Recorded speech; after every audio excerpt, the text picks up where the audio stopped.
Halo, apa kabar Anda semua? Saya Rizky Arif dari Forum News Network. Kita kembali bertemu dalam channel Rocky Gerung Official. Halo Bung Rocky. Halo, enak. Iya.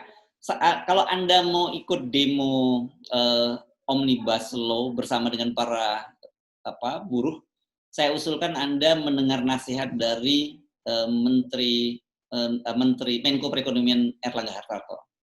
Jadi Menko Erlangga mengingatkan jangan turun karena Jakarta ini sedang PSBB. Nah, ini kan luar biasa nih perhatiannya Pak Erlangga ini kepada para buruh nih. Oke. PSBB artinya perintah sehat buat buruh, PSBB. Oh, gitu ya. Ya. Jadi buruh akan berterima kasih.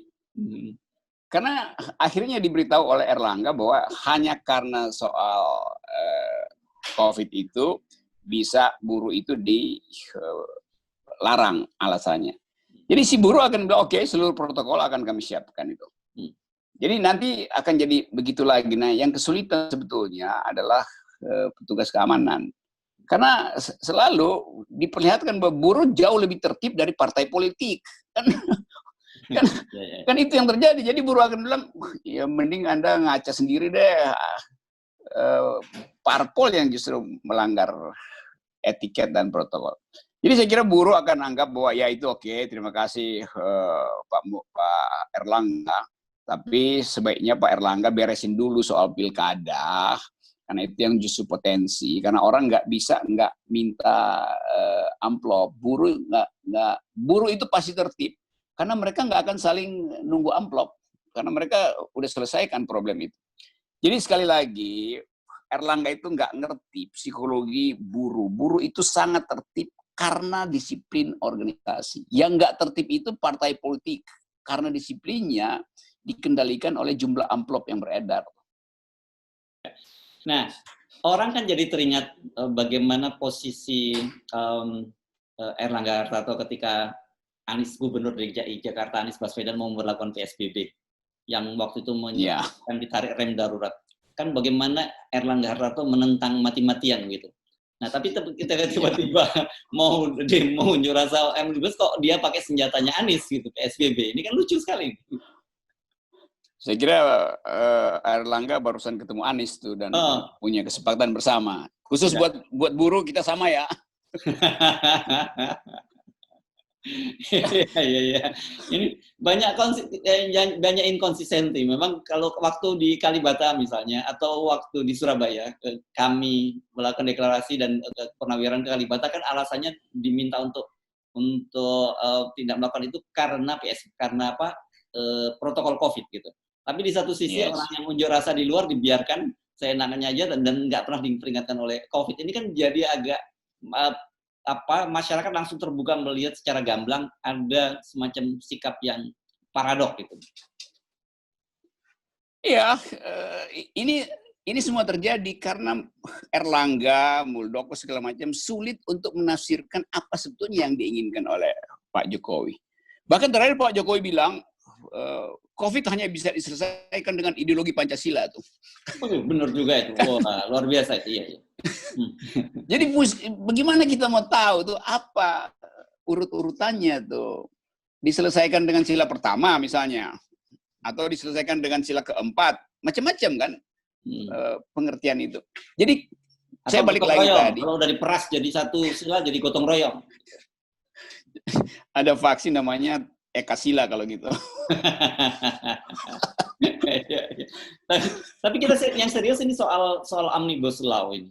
Jadi kelihatannya kan sebenarnya apa yang dilakukan oleh Erlangga Hartarto itu macam mentrik. Saya nggak percaya dia perhatian pada para buruh dan khawatir buruh terkena COVID. Tapi beliau lebih khawatir kalau sampai undang-undang ini tidak jalan. Karena kan kita tahu sejak awal Golkar, dalam hal ini Erlangga yang punya inisiatif untuk Omnibus Law ini.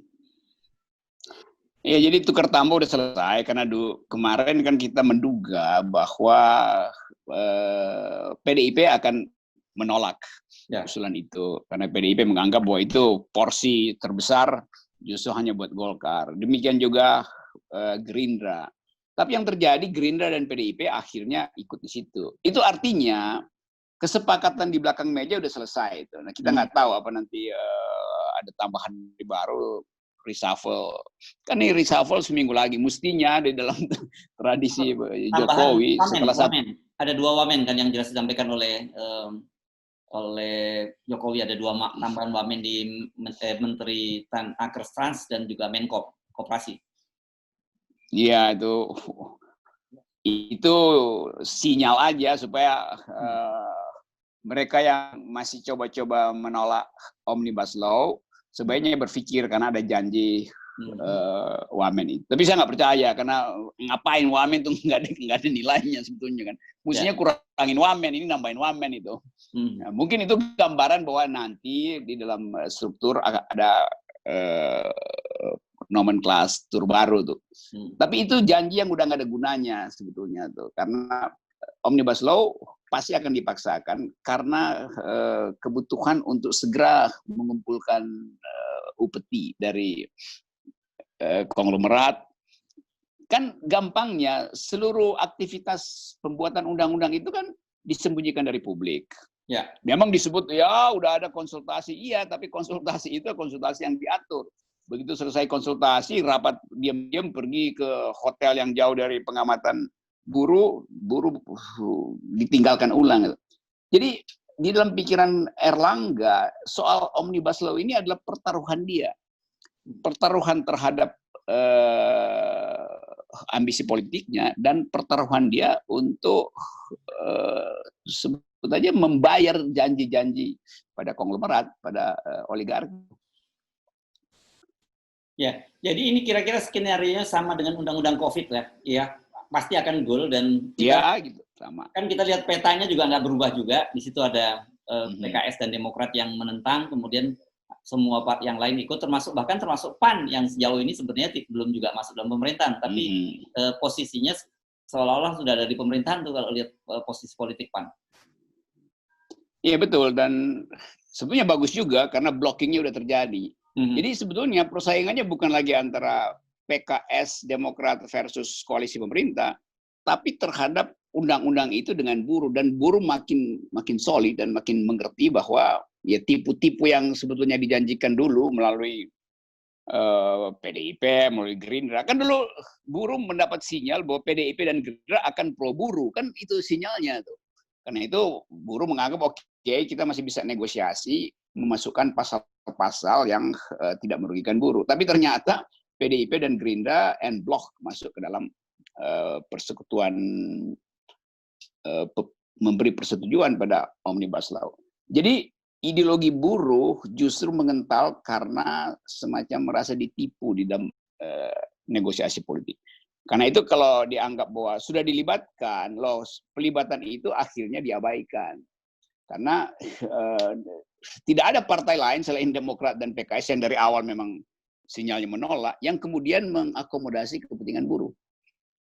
Jadi oposisi buruh itu akan jalan terus, dan itu yang saya anggap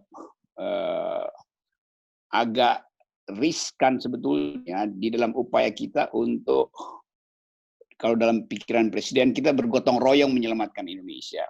Nah, buruh ada dalam posisi yang paling rentan di era COVID ini. Lalu harapan dia untuk memperoleh kehidupan yang lebih baik dengan undang-undang Omnibus Law akhirnya tidak dia peroleh. Jadi buruh menganggap bahwa ya undang-undang sebelumnya justru lebih memberi kesejahteraan. Nah, karena itu tekanan psikologis pada buruh langsung tersambung dengan kesulitan ekonomi. Nah, saya menganggap bahwa kalau kita pelajari sosiologi perburuhan, kalau dua variabel itu, kelegaan psikologi karena janjinya, bukan kelegaan, sebut aja tadi tekanan psikologi karena harapan terhadap masa depan melalui undang-undang ini lenyap, sekaligus tekanan ekonomi ada di depan mata. Ya, tapi kalau dengan lihat komposisi persetujuan tahap pertama dan tinggal menunggu paripurna, hampir pasti kelihatannya undang-undangnya akan diketok. Meskipun perlawanan dari berbagai kalangan, bukan hanya buruh loh ya, semua elemen termasuk ormas-ormas besar juga menentang semua. Ya, jadi itu memperlihatkan bahwa Erlangga nggak bisa, tidak harus segera mengetok itu. Karena dia nggak mungkin buka negosiasi lagi. Kalau bukan negosiasi itu berarti potensi untuk merubahnya banyak sekali, dan itu artinya Erlangga bukan sekedar harus negosiasi dengan buruh dan ormas seperti NU dan Muhammadiyah dan kami, tapi dia juga mesti negosiasi dengan sponsor dari undang-undang ini kan. Ya. Itu nggak mungkin terjadi. Ya. Yang karena coba kita bayangkan ketika undang-undang Omnibus Law ini diketok dan kemudian berlaku, apa implikasi yang akan langsung terlihat itu, Bung Rocky? Yang pertama, konsolidasi oligarki akan dipercepat, karena oligarki udah lama menunggu supaya undang-undangnya diselesaikan, sehingga aturan-aturan relaksasi dan apa istilahnya itu pidana pada dalam soal lingkungan misalnya, itu bisa langsung dimasukkan dalam perencanaan korporasi itu. Kan itu yang lagi ditunggu kan. Yang paling berbahaya sebetulnya adalah soal lingkungan yang memang sama sekali pidananya hilang itu. Jadi orang boleh aja suka-suka rusak, lalu masuk di dalam problem berikutnya, nanti masyarakat adat juga akan tersingkir segala macam. Jadi undang-undang ini begitu disahkan itu pasti akan bikin reaksi dari buruh yang demo di Jakarta sampai masyarakat adat yang dalam 2 tahun ini tersiksa karena eksploitasi ekstraktif yang tidak mempedulikan local wisdom segala macam itu. Jadi ini akan jadi pertaruhan, saya kira ini pertaruhan utama dari Presiden Jokowi, dan sangat mungkin ini adalah pintu masuk untuk perubahan yang tidak normal. Ya. Jadi sebenarnya harusnya Presiden Jokowi menyadari bahwa apa yang dilakukan oleh Erlangga Hartarto dan kemudian partai-partai politik di DPR itu bisa membahayakan posisinya Pak Jokowi sendiri. Nggak sampai di situ pikiran Pak Jokowi, karena dia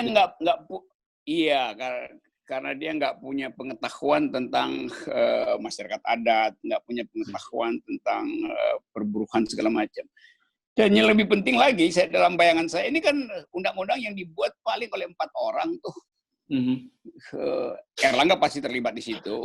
Mungkin Pak Luhut karena juga punya kepentingan dengan investasi.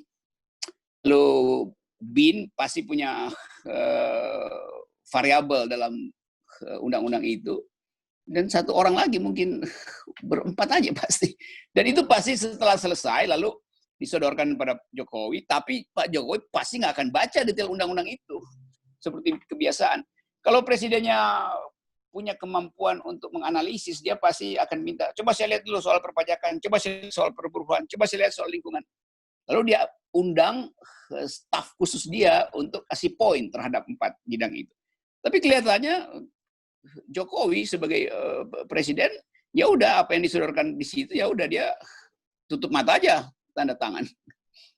Ini kira-kira kalau mungkin memberikan gambaran yang mudah pada publik gitu ya, Bung Rocky, undang-undang ini sama dengan undang-undang COVID. Kalau di undang-undang COVID atau undang-undang keuangan negara, tapi anaknya undang-undang COVID tersebut, itu pemerintah bisa melakukan apa saja tanpa ada konsekuensi hukum. Sementara dengan Omnibus Law ini, para pengusaha, para konglomerasi bisa melakukan apa saja juga tanpa khawatir ada konsekuensi hukum, gitu ya? Betul, dan karena itu dia paralel. Jadi nanti pelanggaran di Undang-Undang Omnibus Law ini, kalau itu kebijakan dihasilkan oleh pemerintah dalam upaya misalnya membail out perusahaan-perusahaan besar yang udah kesulitan keuangan, itu juga akan dilakukan berdasarkan Undang-Undang COVID. Jadi COVID akan dipakai sebagai alasan untuk nalangin utang korporasi besar. Kan nggak akan ada pidana. Jadi pidananya udah dihilangkan di Undang-Undang COVID, dan dianggap bahwa sampai 2022 atau 2022 tidak boleh ada pidana pada kebijakan pemerintah. Jadi pelaksanaan Undang-Undang Omnibus Law ini sanksinya didasarkan pada diskresi pemerintah di Undang-Undang COVID, yaitu jangan ada persoalan. Dan DPR kan akhirnya kan kita anggap bahwa DPR justru yang mengizinkan itu karena nggak ada protes dari DPR. Ya. Jadi nanti rakyat mesti diberitahu bahwa kalian itu atau kita sebagai rakyat itu dieksploitasi oleh pemerintah dan dibenarkan oleh DPR. Jadi ini semacam apa bayi kembar lah antara undang-undang COVID dan Omnibus Law. Iya kan? Jadi sempurnalah semua apapun yang dilakukan oleh pemerintah ada justifikasi dari sisi perundang-undangan. Kalau bayi terlalu imut. Itu aja raksasa kembar gitu. Raksasa kembar. Ya. Saya kira itu paling betul. Karena kalau raksasa dia akan memangsa semuanya gitu ya. Yes. Saya kira itu quotation penting hari ini, quote of the day. Nah, gitu ya.